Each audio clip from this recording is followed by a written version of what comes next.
Mr. Speaker, may I have your permission to take questions 1 and 2 in today's order paper together, please? Go ahead. The LTA has been conducting enforcement operations against illegal point-to-point services. Since July this year, the LTA has impounded 107 vehicles whose drivers were caught providing illegal services. We recognize that there is demand from commuters for more convenient cross-border point-to-point services. The MOT and LTA have been exploring options to enhance the existing arrangements. For instance, under the cross-border taxi scheme, we are discussing with Malaysia possible options to liberalize the scheme, including to allow Malaysian cross-border taxis to drop off passengers anywhere in Singapore and Singaporean taxis to do likewise in Johor Bahru. This will provide greater convenience to commuters from both countries. To minimize foreign taxis cruising around empty and potentially carrying out illegal trips. Let me repeat that. To minimize foreign taxis cruising around empty and potentially carrying out illegal trips, these foreign taxis would only be allowed to pick up passengers at designated points so that they do not infringe into the local point-to-point market. However, for the convenience of commuters, we will identify more pickup points in both Johor Bahru and Singapore.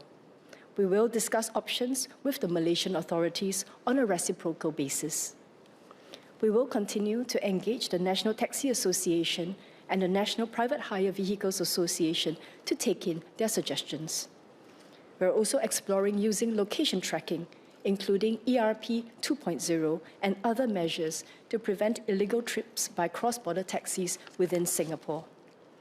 The LTA will continue its enforcement efforts even after enhancements to the existing arrangements are being rolled out. Thank you.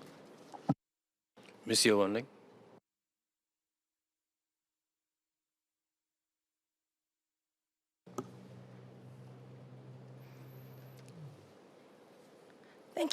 Thank you, Speaker. I declare I'm the advisor to the National Taxi Association as well as the National Private Vehicles, Let me say that again. I declare that I'm the advisor to the National Taxi Association and the National Private Hire Vehicles Association. Given the deep social and economic ties between Singapore and Malaysia, our drivers have expressed through the associations that they are excited that the calls to review and update the current cross-border taxi scheme are being looked into. Ensuring that the scheme remains relevant as consumption patterns change is critical, as this is a livelihood stream for 200 of our Singapore cross-border drivers. With the program being updated and noted with SMS response, with the increasing demands for point-to-point drop-offs, how will the ministry use technology such as online booking platforms and in-vehicle tracking units to ensure that there is fair competition between Singapore licensed and Malaysian licensed vehicles, noting that there are fare and exchange rate differences? How also, and more importantly, will the ministry look to expanding the scheme to allow our drivers broader earning opportunities? Mr. Mesun.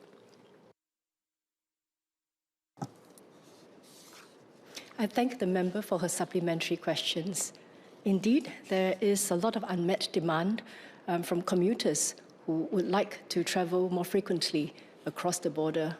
So we have families with children, families with the elderly, families who want to visit relatives in Johor Bahru, they want to do their shopping trips, they want to go on short holidays. So it is under these conditions that we're looking at how to enhance the current cross-border taxi scheme. The member had some questions with regards to the use of technology. We see that some of our taxi operators have already rolled out online booking forms, phone calls as well, to facilitate doorstep pickup in Singapore. At the same time, I have shared that we can make use of the installation of the OBU, especially on foreign taxis, in order to enhance location tracking.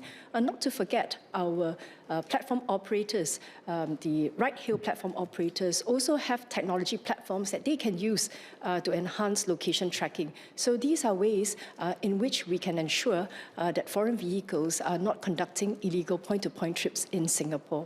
The second question she had was with regards to fares. So when it comes to fares, we will have discussions with the National Taxi Association as well as the National Private Hire Vehicles Association to understand what are the reasonable fares that we should be looking at to enhance cross-border trips. We know that there are cost disparities between the cost of operating as well as driving in Singapore versus Johor Bahru. So we'll take these into consideration when setting fares. Thank you. Mr. Ang Wei Nam.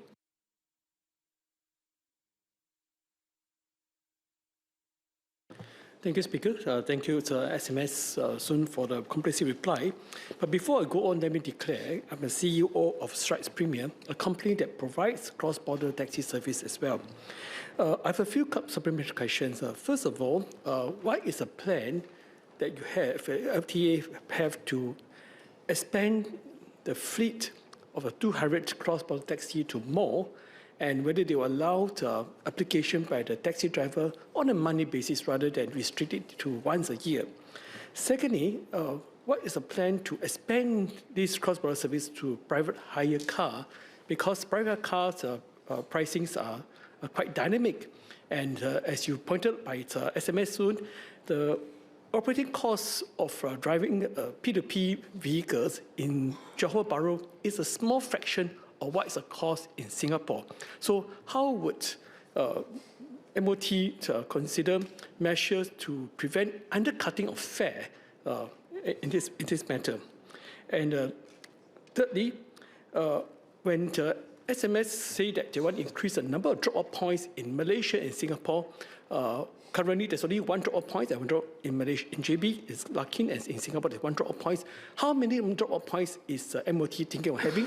Is it 5, is it 10, or is it 20? Thank you very much. SMS Sun. I thank the member for his supplementary questions. There have been several discussions between Singapore's Ministry of Transport as well as the Malaysia's Ministry of Transport and our part. Amongst the discussion points that we have include a higher quota of taxis for each country, the introduction of larger MPV taxi models, and the use of ride-hailing apps to make bookings. The member had a second question with regards to private hire vehicles. This I would approach cautiously because we've been having discussions with our local National Private Hire Vehicles Association. They are conscious that if we should liberalize the CBTS too widely and not have a separate scheme for PHVs, there could be a situation where private PHVs could end up providing illegal point-to-point services in Singapore. So I think what's important to note is that any vehicle, especially those who are foreign, that operate in Singapore, they need to have the necessary decals, the necessary livery, so that it's very clear that they are part of a license scheme that has been negotiated between both countries and not individuals owning private hire vehicles conducting illegal point-to-point trips. Sorry, you had a third question, the member. Yes. Could I ask you to repeat that again? Yeah, thank you. SMS, my third question is that we know the cost of operating a taxi in Malaysia is a small fraction of what is the cost of operating a taxi in Singapore. So how could, when you increase the fleet size and also liberalize the cross-border taxi services, how could it ensure that the parties will not undercut the fare? Thank you. I had shared in my main reply that part of the discussions that we're having with the Malaysian authorities is to allow Singapore as well as Malaysian vehicles to drop off at any point in Singapore and in Johor Bahru, because this is a demand, this is a need that has been expressed by commuters. But that said, it is very important that we enforce effectively. And that is why I have emphasized the need for us to have the installation of the OBU, for instance, for the purposes of location tracking, and also discussing with platform operators to use their technology platforms to track where the vehicles are going. Thank you. Ms. Yeo, keep it short. Thank you, Speaker. I know that SMS had, in her reply, talked about working with ride-hail platforms, and I also have reports of ride-hail platforms from across the border being set up, introducing cross-border taxi services. How will the LTA or how will the MOT be working with these overseas registered apps to ensure that there is parity and fairness when it comes to offering such rights in Singapore as well as in Malaysia? SMS. I thank the member for her supplementary question. Such apps have to be recognized by both Singapore and Malaysia. So where we are aware that there are apps that are being used to provide cross-border services but has actually not been endorsed by our local authorities beforehand, we will investigate because I think we cannot allow the proliferation of apps that have not been discussed between both authorities before. This is to ensure that there will not be illegal point-to-point trips being conducted via such apps. Thank you.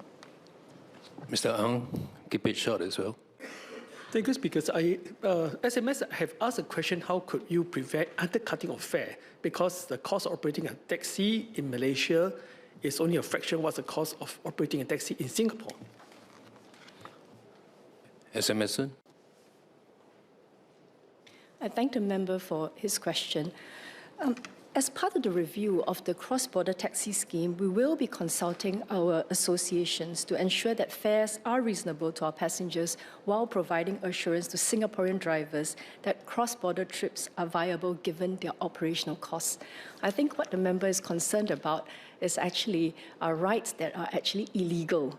And the fares of these illegal rides are actually undercutting the fares and the services that are being provided by legal provision of such services.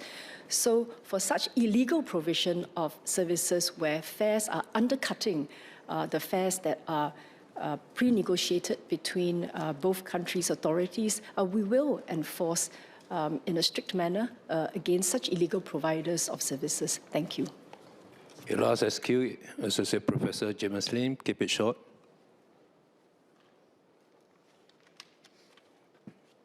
Thank you, Speaker.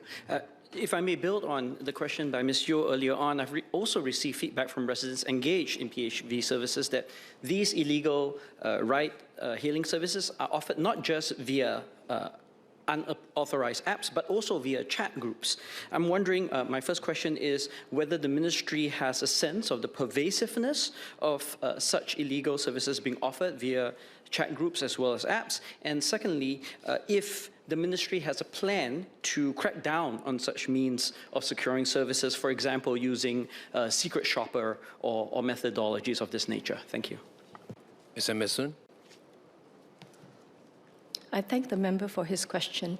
Under Singapore's laws, the government can order the takedown of content linked to illegal activities, and non-compliance can lead to further enforcement actions like blocking access or app removal. So this is with regards to illegal chat groups that promote the provision of illegal point-to-point services. The MOT and LTA is also looking to obtain further legal powers to ensure that online platforms comply with the LTA's removal requests for illegal point-to-point services should the platforms remain unresponsive. At the same time, the LTA has also been conducting operations to infiltrate into these chat groups and to take action against providers of such illegal services. Unfortunately, for operational reasons, I can't share more details, but rest assured that the LTA is aware of the situation. Thank you.